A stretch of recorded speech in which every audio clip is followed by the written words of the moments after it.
بسم اللہ الرحمن الرحیم۔ السلام علیکم ورحمۃ اللہ وبرکاتہ۔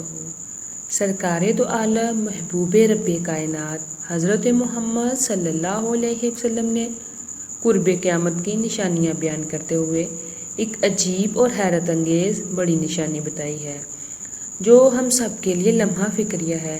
بڑی پریشانی کی بات تو یہ ہے کہ یہ علامت آج کل بہت عام ہو چکی ہے۔ حدیث پاک ہے جسے امام طبرانی نے روایت کیا ہے کہ رسول اللہ صلی اللہ علیہ وسلم نے فرمایا، لوگوں پر ایک ایسا زمانہ آئے گا جب میاں بیوی آپس میں زنا کریں گے۔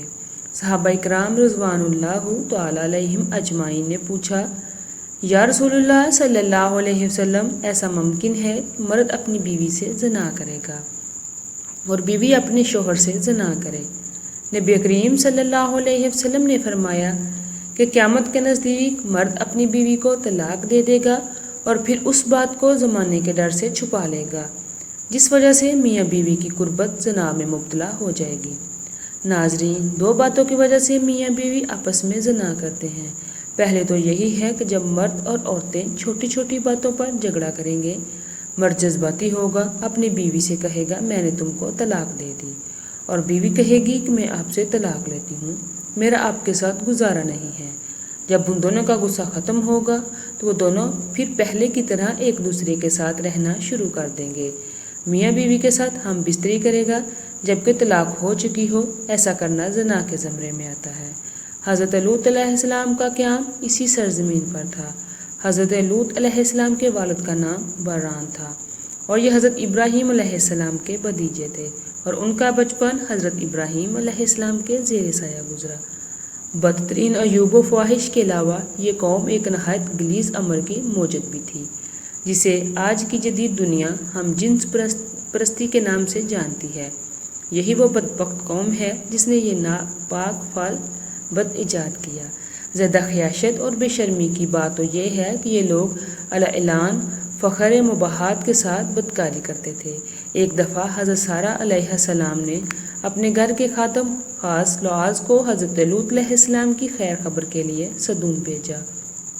بستی میں داخل ہوتے ہی ایک شخص ملا اور ملتے ہی ایک پتھر مار کر اس کا سر پھاڑ دیا، جس سے بہت زیادہ خون بہنے لگا، اور ساتھ ہی لعاز کو پکڑ کر کہنے لگا، یہ خون اگر تیرے بدن میں رہتا بہت سی بیماریوں میں مبتلا کر دیتا، میں نے اسے نکال کر تیلا بلا کیا ہے، اب مجھے اس تعاون کا معاوضہ ادا کر۔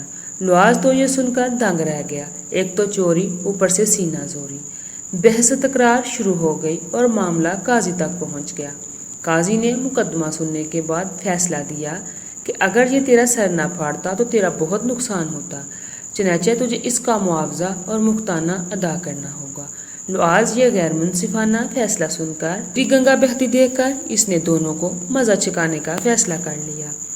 اس نے فیصلہ سنتے ہی پاس پڑا ہوا ایک پتھر اٹھایا اور پوری قوت سے قاضی کے سر پر دے مارا، جسے خون کا فوارہ ابل پڑا۔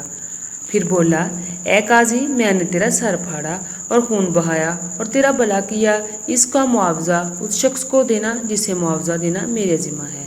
اللہ تعالیٰ نے حضرت لوط علیہ السلام کو نبوت سے سرفراز فرما کر اس قوم کی اصلاح پر مأمور فرمایا تھا۔ قرآن کریم میں ارشاد باری تعالیٰ ہے، اور لوط علیہ السلام کو یاد کرو جب انہوں نے اپنی قوم سے کہا تھا، تم بے حیائی کے کاموں کو کیوں کرتے ہو؟ تم عورتوں کو چھوڑ کر مردوں کی طرف کیوں مائل ہوتے ہو؟ حقیقت تو یہ ہے کہ تم احمق لوگ ہو۔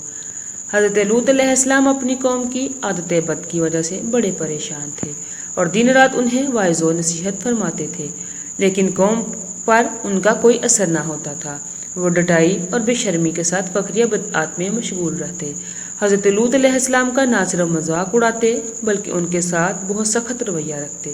ارشاد باری تعالیٰ ہے، اور قوم لوط نے بھی پیغمبروں کو جھٹلایا جب ان سے حضرت لوط علیہ السلام نے کہا کہ تم کیوں نہیں ڈرتے، میں تو تمہارا ایمانت دار پیغمبر ہوں، تم اللہ سے ڈرو، میرا کہنا مانو، اور میں تم سے اس کا بدلہ نہیں مانگتا، میرا بدلہ اللہ رب العالمین کے ذمہ ہے کہ آپ تمام عالم میں صرف لڑکوں پر مائل ہوتے ہو، اور تمہارے پروردگار نے تمہارے لیے تمہاری بیویاں پیدا کی ہیں، ان کو چھوڑ دیتے ہو، حقیقت تو یہ ہے کہ تم حد سے نکل جانے والے ہو۔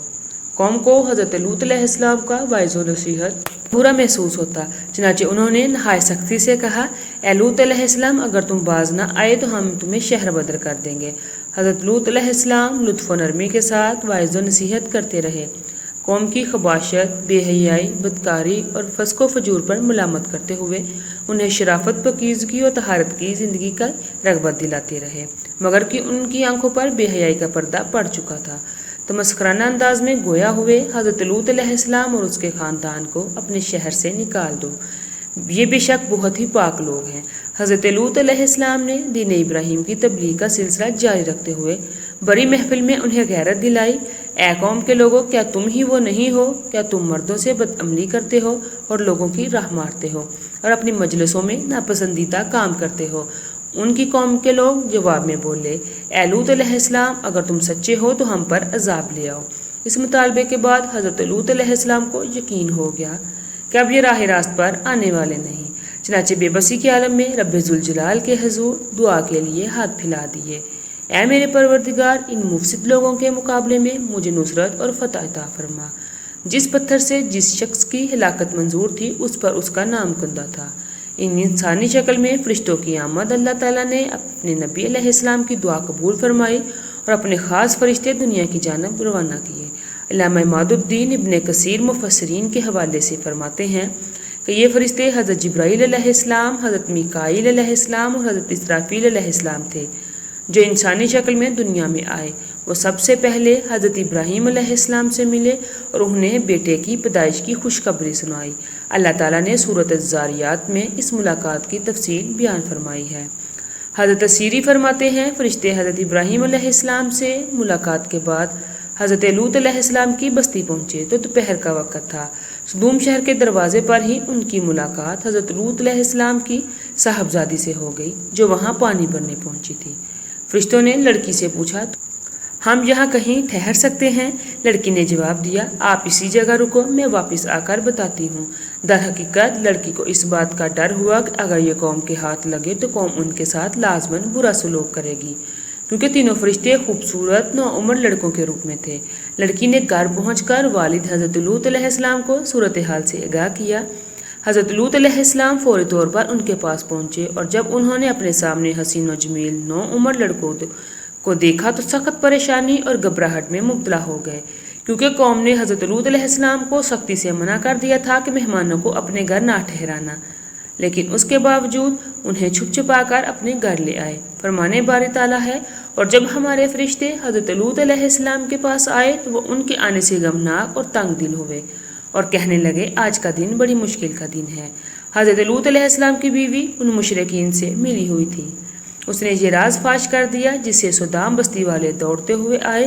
اللہ تعالیٰ فرماتا ہے، اور حضرت لوط علیہ السلام کی قوم کے لوگ ان کے پاس بے تحاشا دوڑتے ہوئے آئے، اور یہ لوگ پہلے ہی بدفعلی کیا کرتے تھے۔ حضرت لوط علیہ السلام نے کہا، اے قوم، یہ میری قوم کی بیٹیاں ہیں، یہ تمہارے لیے پاک ہیں، تم اللہ تعالیٰ سے ڈرو اور میرے مہمانوں میں مجھے بے آبرو نہ کرو۔ کیا تم میں کوئی ایک بھی شائستہ آدمی نہیں؟ وہ بولے، تمہیں معلوم ہے تمہاری قوم کی بیٹیوں کی ہمیں کچھ حاجت نہیں، اور جو ہماری غرض ہے اسے تم خوب جانتے ہو۔ صدوم شہر آج بحر لوط یا بحر مردار کہلاتا ہے، جس کے مغرب میں اسرائیل اور مشرق میں اردن واقع ہے۔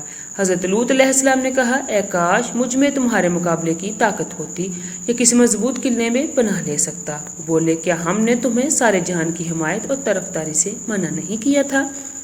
مفسرین لکھتے ہیں، لوگوں کا ازدحام دیکھ کر حضرت لوط علیہ السلام نے گھر کا دروازہ بند کر لیا اور ان نوجوانوں کو ایک کمرے میں چھپا دیا۔ بدکار لوگوں نے آپ علیہ السلام کے گھر کا گھیراؤ کیا ہوا تھا۔ ان میں سے کچھ گھر کی دیوار پر چڑھنے کی کوشش کر رہے تھے تاکہ آپ کے گھر کے اندر گھس سکیں۔ حضرت لوط علیہ السلام اپنے مہمانوں کی عزت کے خیال سے بہت زیادہ گھبراہٹ اور پریشانی اور بے چارگی میں مبتلا نظر آئے۔ فرشتے یہ سب دیکھ رہے تھے۔ جب انہوں نے ایک طرف حضرت لوط علیہ السلام کی بے بسی اور پریشانی دیکھی اور دوسری طرف نشے میں بدمست لوگ دیوانہ وار گھر کے اندر گھسنے کے لیے بے تاب و بے قرار نظر آئے، تو فرشتوں نے حقیقت سے پردہ اٹھاتے ہوئے حضرت لوط علیہ السلام کو مخاطب کیا، اے لوط علیہ السلام، ہم آپ کے رب کے بھیجے ہوئے فرشتے ہیں، یہ لوگ ہرگز آپ علیہ السلام تک نہیں پہنچ سکیں گے۔ جب میاں بیوی نکاح کے شرائط میں بند ہو جاتے ہیں، پھر میاں بیوی کی ازدواجی زندگی شروع ہو جاتی ہے۔ پھر جب وہ ایک دوسرے کے ساتھ جھگڑا کرتے ہیں تو ان کے منہ سے طلاق کا لفظ نکل آتا ہے۔ جب ان کی صلح ہوتی ہے تو وہ زناکاری کرنا شروع کر دیتے ہیں۔ بعض اگر طلاق دینے کے بعد بھی میاں بیوی آپس میں باہمی رضامندی سے رہنا شروع کر دیتے ہیں اور طلاق کو سنجیدہ مسئلہ نہیں سمجھتے اور زنا کے مرتکب ہوتے ہیں۔ اللہ تعالیٰ ہمیں اپنے پیاروں کے ساتھ محبت سے زندگی گزارنے کی توفیق عطا فرمائے اور ہمیں نیکوکاروں میں شامل فرمائے۔ آمین ثم آمین۔